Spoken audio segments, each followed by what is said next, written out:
Today is a holiday, and school is closed. Muop is going to the Children's Science Museum with her mom. The two of them took their familiar train into the city. Muop was very excited. She gazed at the quickly changing natural scenery outside the window. Finally, the train arrived in the city. Muop and her mom got off at the station and walked to the museum. Today, the Science Museum welcomed many families for visits. As soon as they stepped into the museum, Muop's eyes were glued to the vibrant fish tanks, filled with many colorful fish darting among waving seaweeds in the water. Mom took Muop down to the basement, where many strange sea creatures were displayed. Muop especially loved watching the transparent jellyfish floating in a cylindrical tank. On top of the tank, there was a light that could change colors: blue, pink, yellow, red. The jellyfish continuously changed colors along with the light. Then, the two of them followed the museum staff's guidance to a room with many seats facing a gigantic tank. It seemed that the fish tank opened to the sea, as Muop could see sunlight shining on the water's surface. Hundreds of fish of various colors and sizes appeared in the tank. However, what impressed them the most was the coral reefs, which were just as colorful and vibrant. At exactly noon, the museum guide began a presentation about coral reefs. When she asked the children to wave hello to her companions in the presentation, two divers suddenly appeared in the huge tank. They wore oxygen tanks on their backs to breathe. One diver had a microphone in his diving suit and could talk underwater.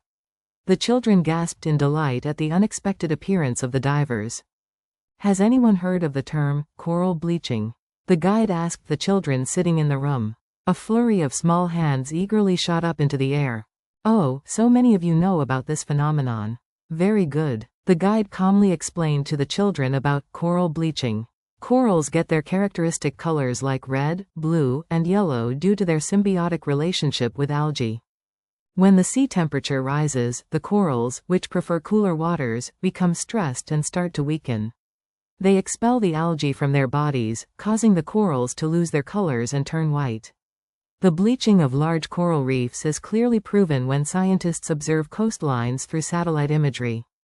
To save the bleached coral reefs, scientists working at this very science museum have successfully developed and bred coral species that can thrive in higher temperature environments. They create small coral plants and nurture them in a research lab.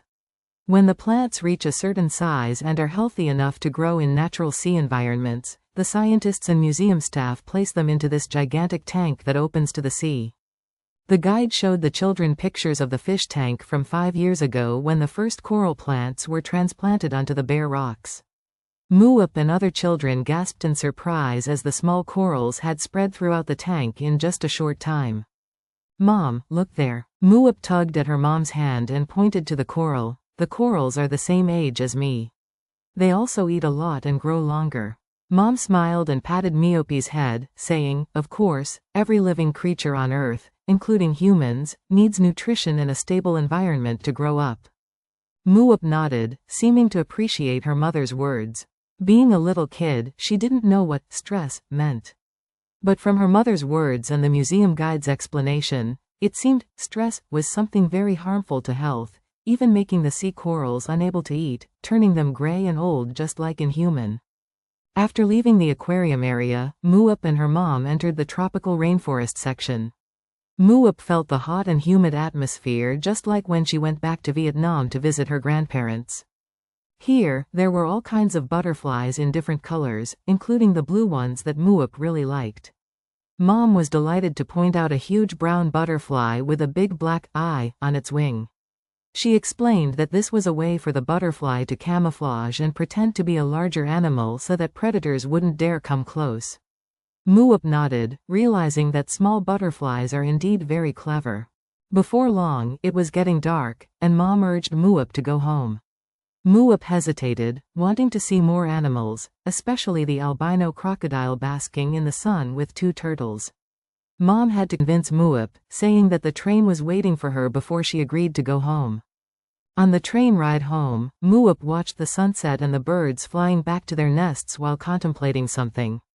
Seeing Muop staring thoughtfully out the window, Mom asked, "What is my Muop thinking about?" Muop turned to her mom with sparkling eyes. "Mom, I want to become a scientist when I grow up." Mom's eyes lit up as well. I think that's a wonderful idea. What do you want to do as a scientist? I want to help animals live happily and healthily, Muop said excitedly. That way, they will have many colors, like rainbow corals, rainbow butterflies, and rainbow crocodiles. The two of them laughed and chatted about Muop's dreams all the way home.